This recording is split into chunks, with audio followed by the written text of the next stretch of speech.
This is Gary Atensu with CNTV, and today we're in Denver, Colorado.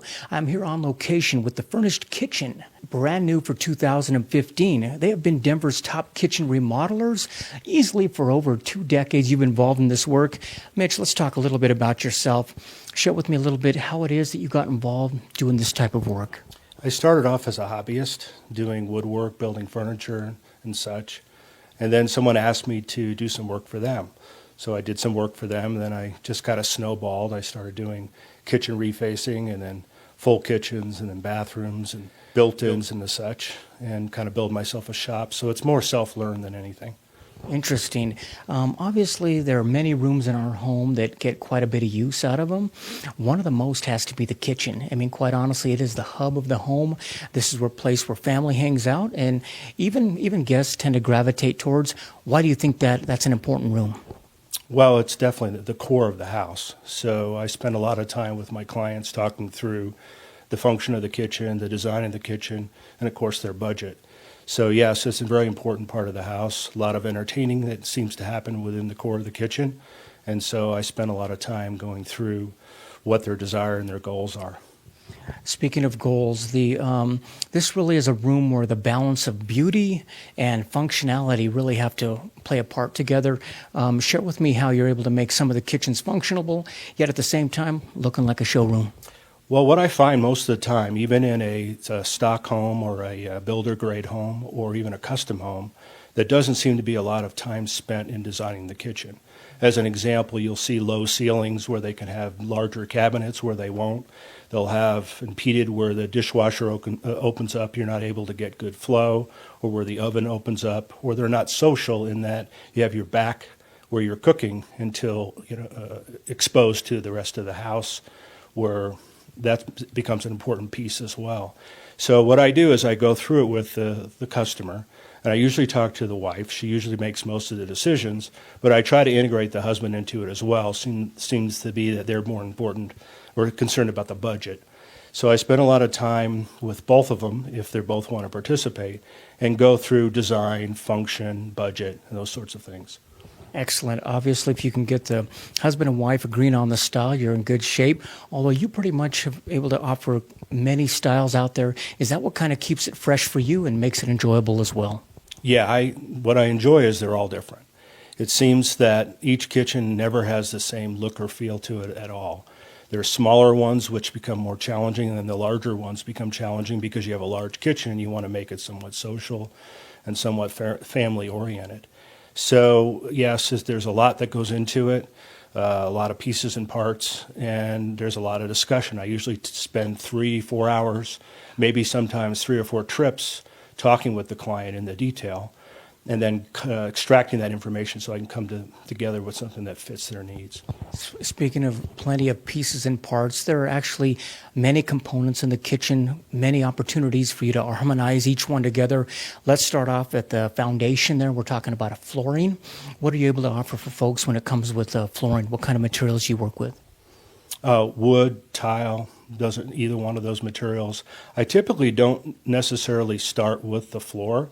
I really start with the cabinet and the design, and then the floor kind of dovetails into matching what the design is, and then also with the granite and/or the hard surfaces with what the backsplash is as well. So it's basically, I mean, I noticed one of the things when you go into a home, one of the amazing upgrades you can have there is the cabinetry.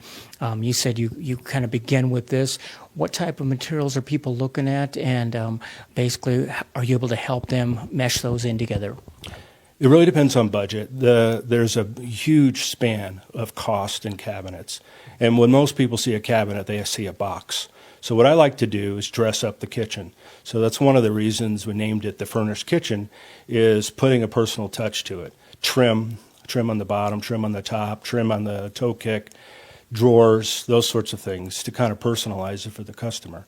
But the cabinets range. You have really low cost builder grade cabinets all the way into the ultra high end. I stay pretty much in the middle, in the value end of the market. And there are vast differences. So when I bring a client to a cabinet showroom, I show them the differences in quality and let them make that decision based on their needs.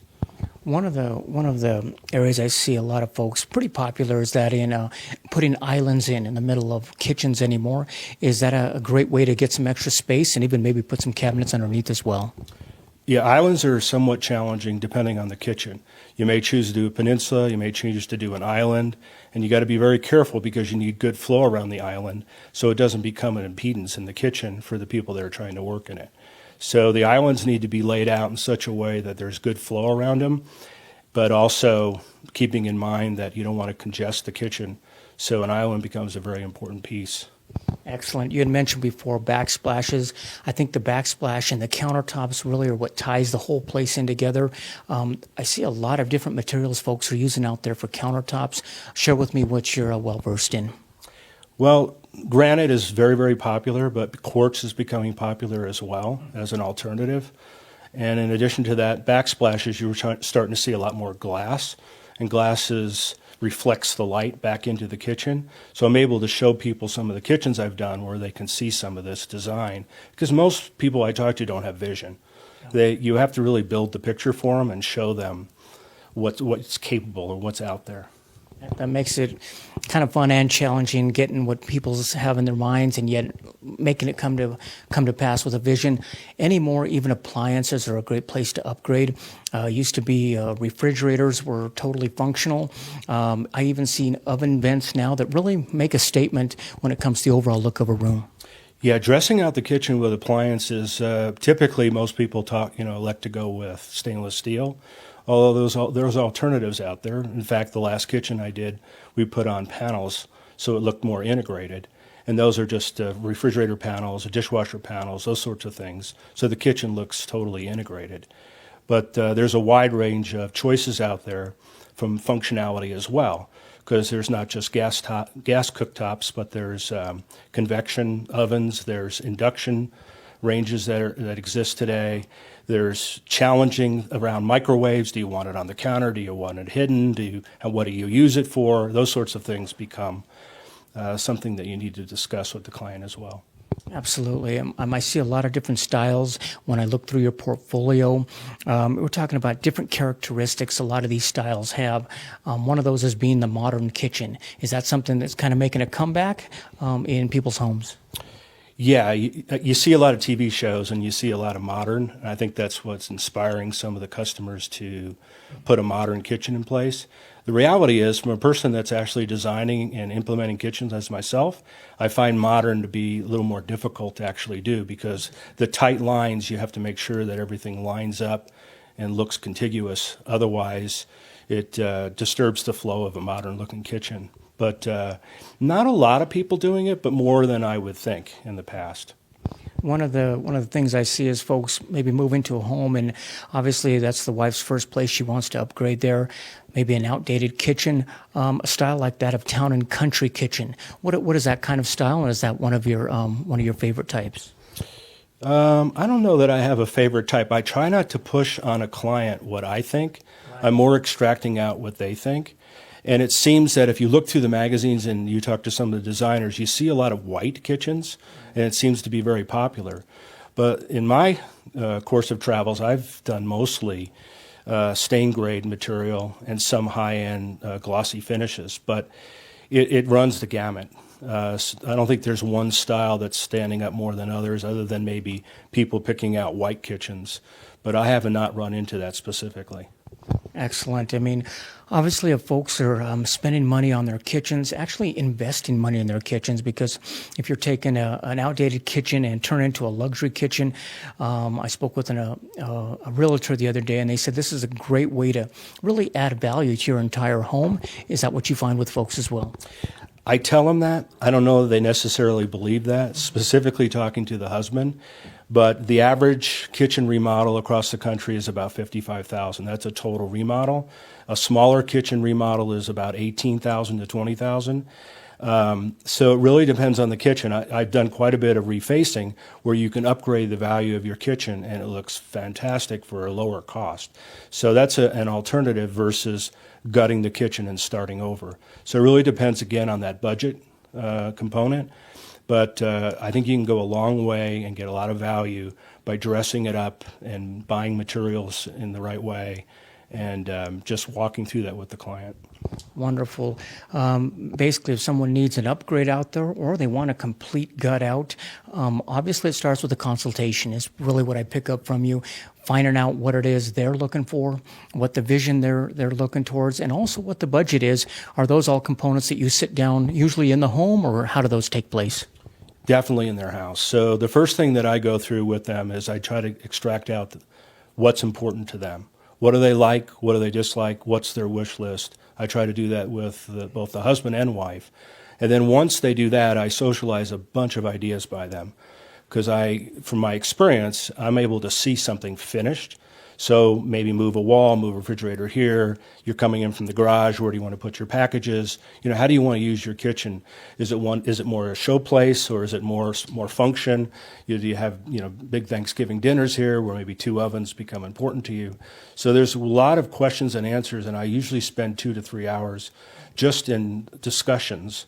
And then I get into, okay, here's some suggestions and some ideas. And then I say, let me come back. You guys digest some of this, and then that gives us the direction where you want to go. Excellent. Viewers, take a look at the bottom of the screen right there. What you're going to see is their website. First of all, on the website, take a look at the different images they have there of some great projects they put together. This is a company brand new in 2015, but we're talking about an artisan that started out as really as a hobby, and for over 2 decades now has been providing some great work. Folks here in Denver, you can see their contact information right there on the bottom of the screen. It's as simple as just reaching out, and they will set up a consultation with you right there in their home. Let me ask you, one of the goals you had out there was to basically provide quality kitchens without breaking the bank. Right. Is this something that you pride yourself on as well? Yeah, absolutely. I give them alternatives, and I give them information, and then I allow them to steer their own decisions. So as an example, if you're interested in appliances and that's something you want to change in your kitchen, I have several companies I work with on the Front Range. I send them down there. I have a person that is working with me specifically, and they go through designing a spec of what kind of appliance packages they're interested in. And I do that on granite, on cabinets, on all the components, and this way they can pick the quality of materials they want. And then I itemize in my quote to them each line item so they can make a qualified decision. So we're talking about a consultation that is free of charge. What about the design aspect of that? Is that something that is included there with the package as well? Yeah, so what I typically do is I'll do a sketch of the kitchen. I'll bring it down to a cabinet showroom, a couple of them here that I work with on the Front Range. We'll put together a design, and then I'll send them that design, and then we start from there. But it really depends, again, if they want to go and spend the money on a designer. Excellent. Mitch, let me ask you this. Obviously, folks are pretty excited when they get to see the final result. You as a designer, are you pretty much excited the same way and kind of get excited when you see it all come together? Yes, that's exactly probably why I'm doing this. I have a passion about it. I think the customers see that, and it's exciting to see the finished product. When it's all ripped up, they're obviously not too happy, but I try to turn a kitchen in 4 to 5 weeks and say, look, I understand it's the core of your house. We're going to get this looking pretty as quick as we can. Wonderful. Last time, viewers, take a look at the bottom of the screen right there. You're going to see his contact information. You can reach out to him via email, or you can give him a call. Either way, they're basically going to be able to come into your home, take a look at a kitchen. Possibly it's a slight upgrade that you want, or a complete gut out. We're talking about an artisan that has been doing this for over 20 years, now available here in Denver, Colorado. That is the Furnished Kitchen. This is Gary Atensi with CNTV. And if you don't know, now you know.